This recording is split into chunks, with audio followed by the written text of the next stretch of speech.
Because as it's been said, this album was written in a very dark time for you guys personally, because you lose some friends.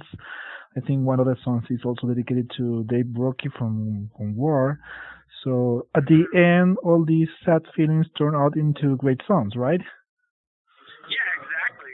And just even, like with the idea of, like tour sometimes can be long and it can be tough and, trying to figure out our place in that and, dealing with like now that we're on our new record label and just there are so many new kind of like things that have come up that were positive at that point that yeah, it just made sense. Yeah, and now that you mentioned the tours, Concedat is known for throwing great shows live, intense tours and all that shit. So, do you think that maybe losing someone from the musical scene or getting too much tired from tours can get you make think in a point like you should stop or something like that? Yeah, it does.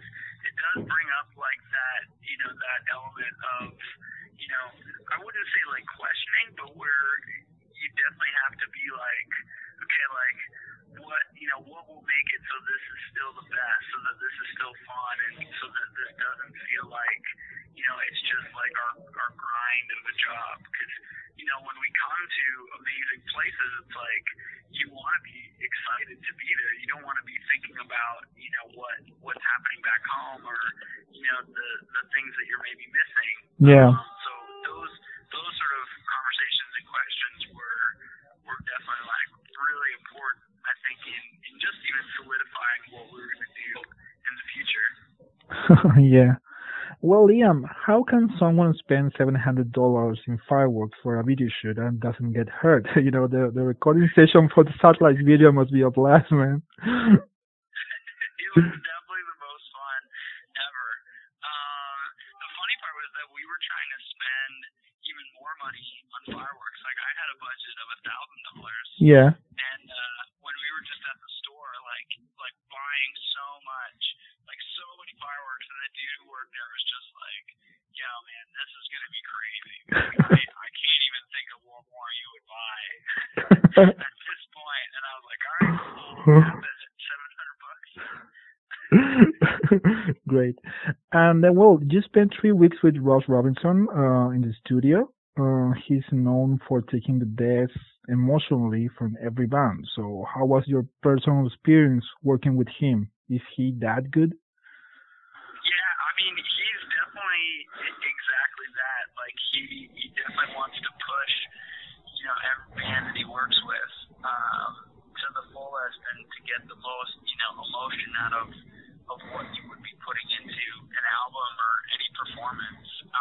But that's exactly what we were looking for. I mean, that's what when I first spoke to him on the phone before we went to California, it was like we only had to talk for like 10 minutes before we realized like this guy is exactly our vibe, and kind of just even knowing like how stoked we get to record, and here's this person on the phone who's already getting amped up about the idea of it, and I was just like, oh, this is gonna be the best. You know what I mean?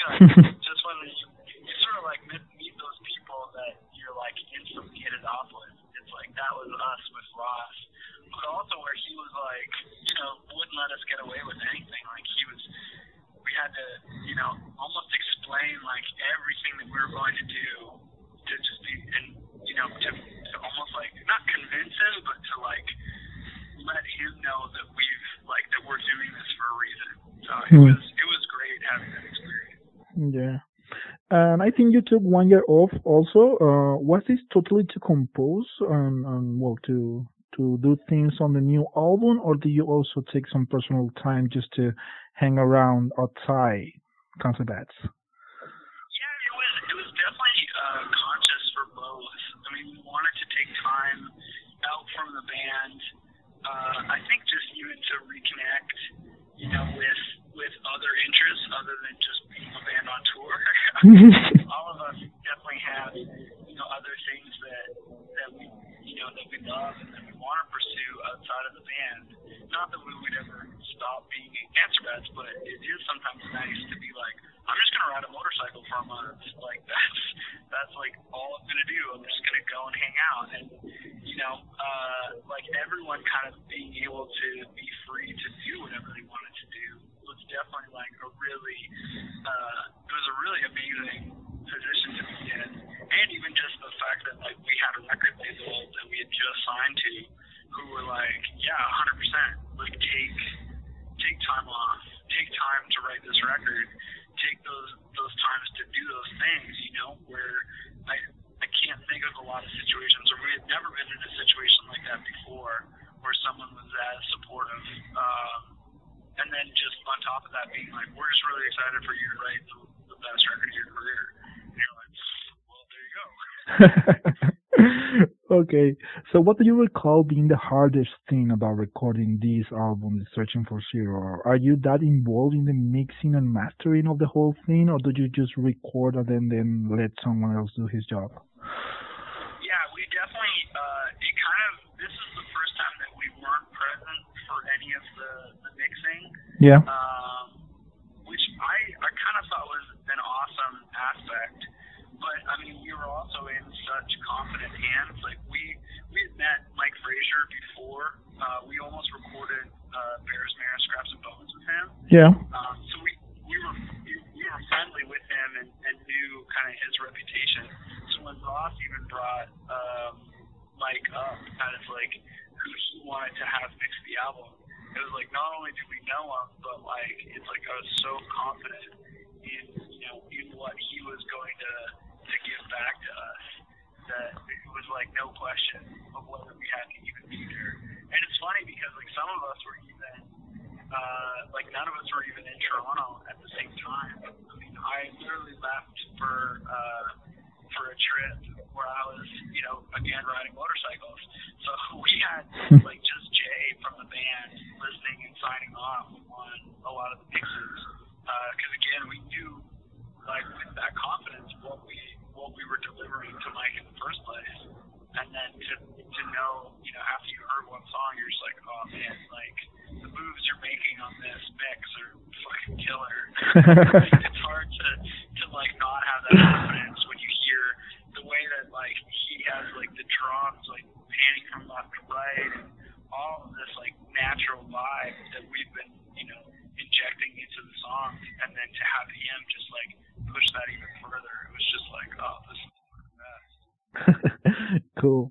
Okay, Liam, this is your fifth album so far. If you have to do a top three of your best albums, well, you have to leave two behind. So if you had to leave two behind, which those two albums would you leave behind from your top three with Cancer Bats? I don't know.